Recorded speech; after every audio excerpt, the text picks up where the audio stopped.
तो अमृत कलश ही माना जाता है। इसमें सभी पाप मोक्ष सभी कट जाते हैं। माँ गंगा सभी का पाप खींच लेती है। जब जब संतों के पग पड़ेंगे तो गंगा का पाप मोक्ष हो जाएगा।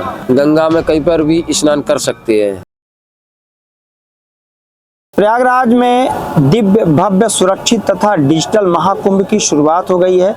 हालांकि आज पौष पूर्णिमा का स्नान पर्व के साथ ही महाकुंभ की शुरुआत हो गई है, जबकि आगामी कल मकर संक्रांति स्नान पर्व के साथ अमृत स्नान की शुरुआत होगी, जिसके इंतजार में पूरे विश्व के लोग प्रयागराज की धरती पर पहुंच चुके हैं। और इस अमृत स्नान में सबसे प्रमुख अखाड़े तथा साधु संत व नागा सन्यासी होते हैं। इस समय हम प्रयागराज के महाकुंभ मेला क्षेत्र के सेक्टर 19 आवाहन अखाड़ा में, और हमारे साथ श्री महंत रामानुजपुरी महाराज जी हैं जो नागा सन्यासी हैं।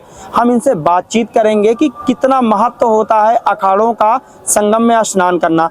महाराज जी, कल से अमृत स्नान की शुरुआत हो रही है और सबसे पहले अखाड़े और साधु संत नागा सन्यासी करते हैं, कितना महत्व होता है? स्नान करने का तो बहुत बड़ा महत्व होता है। इस समय लोग 33 कोट के देवी देवता आते हैं, सभी संत माइन सभी आते हैं। इसमें एक से एक तपसी संत, तो ब्रह्म मुहूर्त में जो होता है स्नान, बहुत बड़ा महत्व है इसका।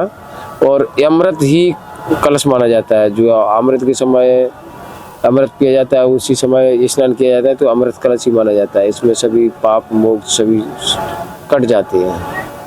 महाराज जी, ये भी कहा जाता है कि जो नागा सन्यासी है, क्योंकि आप भी नागा सन्यासी हैं, तो नागा सन्यासी जब पवित्र गंगा में स्नान करते हैं, ये कहा जाता है कि नागा सन्यासियों का स्नान करने के बाद माँ गंगा में स्नान करना जो श्रद्धालु हैं उनके लिए और भी ये बड़ा अमृत के समान होता है। क्या है इसका पूरा महत्व? माँ गंगा सभी का पाप खींच लेती है। तो जब माँ गंगा, जब ब्रह्मा जी और ये तीनों देवियों में झगड़ा हुआ तो मृत्यु लोक में प्रस्थान किया, तो इनको वरदान दिया गया गंगा को कि सभी भक्तों के जो भी आएंगे उनके सबके पाप आप में स्नान करने से सबके पाप कट जाएंगे। तो गंगा माँ ने कहा विष्णु भगवान से कि यदि सबका पाप मेरे ऊपर आएगा तो मैं पाप से भारी हो जाऊंगी, तो मैं तो मर ही जाऊंगी, दब ही जाऊंगी पाप के नीचे, तो मेरा पाप कहाँ जाएगा। तो उन्होंने कहा था कि जब जब संतों के पग पड़ेंगे गंगा में तो गंगा का पाप मोक्ष हो जाएगा।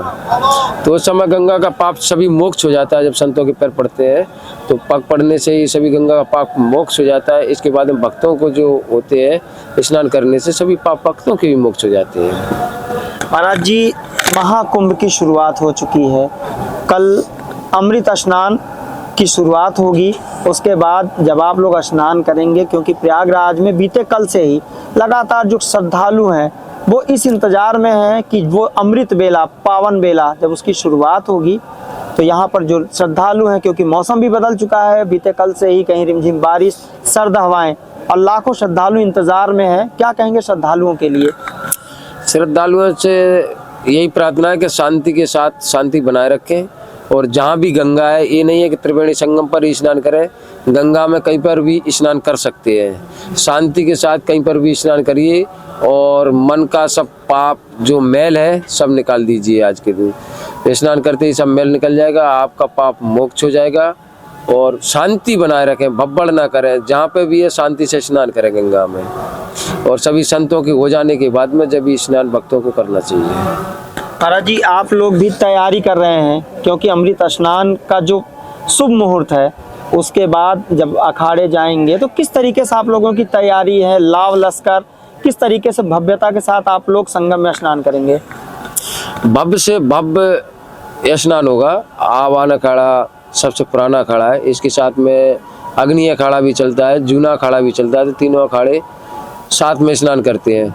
अभी अपने आवाहन अखाड़े में करीब 50 मेरे वदा हैं, जिस पर मंडलेश्वर, महामंडलेश्वर आचार्य बैठेंगे, आवाहन पीठाधीश्वर भी बैठेंगे। इसके बाद में 40-50 ट्रैक्टर हैं।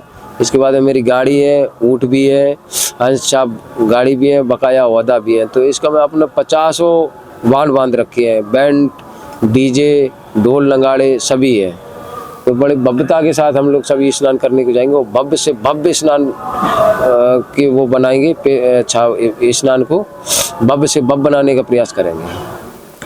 बिल्कुल, और जो प्रयागराज की तस्वीरें हैं वो पूरे विश्व को अपनी ओर आकर्षित कर रहे हैं। और प्रयागराज में महाकुंभ की जो दिव्य भव्य डिजिटल शुरुआत हुई है, इसमें देश विदेश के कोने कोने से बड़ी संख्या में श्रद्धालु पवित्र गंगा यमुना अदृश्य त्रिवेणी के संगम में आस्था की डुबकी लगाने के लिए, पुण्य कमाने के लिए प्रयागराज के विभिन्न स्थानों पर इंतजार कर रहे हैं।